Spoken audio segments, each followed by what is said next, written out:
এবার একটি অদ্ভুত সিদ্ধান্ত নিয়েছে যুক্তরাষ্ট্র।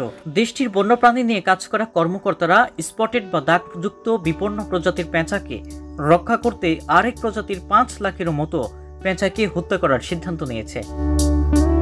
ব্যারেট প্রজাতির 4,70,000 পেঁচাকে আগামী 30 বছরের মধ্যেই মেরে ফেলতে চায় মার্কিন কর্মকর্তারা। US fish and wild life সার্ভিসের পরিকল্পনা অনুযায়ী শিকারীদের মাধ্যমে গুলি করে এই পেঁচাগুলোকে হত্যা করা হবে।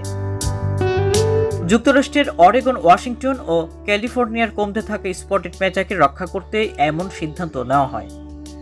পরিকল্পনার অংশ হিসেবে যুক্তরাষ্ট্রের অরেগন, ওয়াশিংটন ও ক্যালিফোর্নিয়ার বনে থাকা প্রায় 4.5 লাখ পেঁচা আগামী 3 দশকের মধ্যেই গুলি করে মেরে ফেলা হবে।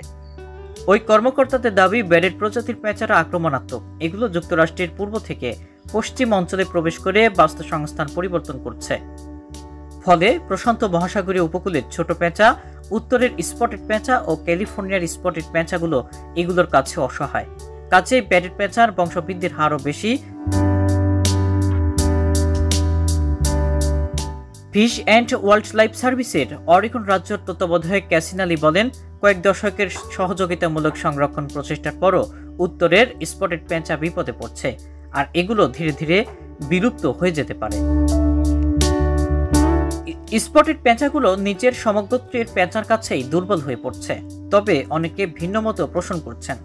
তারা বলছেন, পেঁচা হত্যার পথে না হেঁটে উজাড় হওয়া বনগুলোকে ফিরিয়ে আনার উদ্যোগ গ্রহণ করা উচিত।